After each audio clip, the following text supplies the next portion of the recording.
இல்ல, அவங்க நான் எல்லாரையும் போய் பார்த்தேன். அவங்க சொல்றது அதாவது அந்த கூட்டத்துக்கு வந்தவங்கன்னு நான் ஹாஸ்பிட்டல்ல பார்த்தவங்கல்ல, ஒரு 3 பேர் மட்டும்தான் அந்த கூட்டத்துல காக வந்திருக்காங்க. மற்றவங்க எல்லாமே அவங்கவுங்க வேலை முடிச்சிட்டு வீட்டுக்கு போற வழியா, அதனால அவங்க அந்த ரூட்ல வந்திருக்காங்க. சிலர் இந்த குழந்தைங்கள்லாம் வச்சுக்கிட்டு வந்தவங்க என்னன்னா, அந்த ரோட்லயே சைடில் நிறைய சந்துகள் இருக்கு.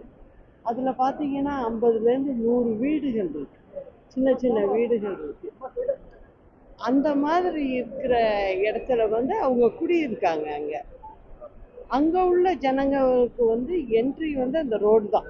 அது வழியா தான் அவங்க வெளில போகணும் வரணும். அந்த வழியா நின்று வேடிக்கை பார்த்துருக்காங்க.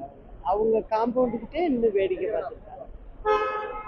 ஒரு செகண்ட் மீட்டிங்லாம் முடிஞ்சதும் அவங்க சொன்னது, ஒரு செகண்ட் லைட்டு கட் ஆச்சான். அந்த லைட்டு கட் ஆகி ஆன் பண்றதுக்குள்ள திடீர்னு எல்லாரும் ஒருத்தங்க மேல ஒருத்தங்க ஏறி மேலேருந்து அந்த கொட்டகையெல்லாம் சரிஞ்சு நிறைய கல்லெல்லாம் விழுந்ததுன்னு சொல்றாங்க. கொஞ்ச நேரம் லைட் ஆஃப் ஆச்சு. ஆஃப் ஆகி ஆன் பண்றதுக்குள்ள ஒரு கண்மூடி திறக்கிறதுக்குள்ள என்னென்னவோ நடந்துச்சு அப்படின்னு சொல்றாங்க. இது ஒரு விதத்துல பார்த்தாக்க இது நடந்திருக்கதே அவங்க சொல்றதுல இருந்து பார்க்கும்போது அது விசாரிச்சாதான் நிறைய விஷயங்கள் வரும். அது மட்டும் இல்ல, இதுல குறிப்பா கவனிக்க வேண்டியது, இந்த சம்பவம் கரூர்ல நடந்தது. அதனால கொஞ்சம் 1.5 வயசு குழந்தை, 3 வயசு குழந்தை, நான் அவங்க வீட்டுக்கெல்லாம் போனேன். அப்பதான் கொண்டு போய் பாடியை வச்சுட்டு வர்றாங்க. ரொம்ப மனசு ரொம்ப கஷ்டமாயிடுச்சு. 40 பேர் இது வரைக்கும் ஆயிடுச்சு.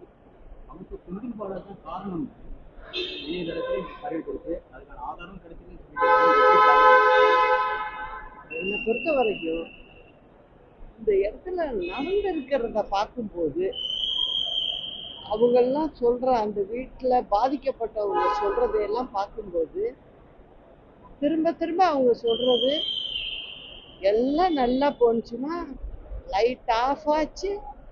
ஆஃப் ஆகி திரும்ப கரண்ட் வர்றதுக்குள்ள எல்லாருமே 30-40 பேர் 50 பேர் ஏறி போறாங்க.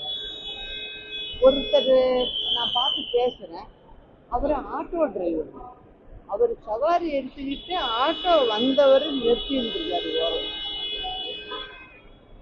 அவர் கண்ணு முன்னால 1.5 வயசு குழந்தை அப்படியே மிதிப்படுது. அப்ப அவர் போய் தூக்கியிருக்காரு. அவரும் சேர்ந்து இதாயிட்டாரு. அந்த பிள்ளைக்கு வாயில எல்லாம் நுர தள்ளி அங்கே அவர் கையிலேயே இருந்துச்சாங்க அப்படின்னு சொன்னாரு. ஆனா இது இதுல என்னை பொறுத்த வரைக்கும் மத்திய அரசு ஏஜென்சியை வச்சு விசாரிச்சாதான் அது நல்லா இருக்கும். உண்மை தெரிய வரும்.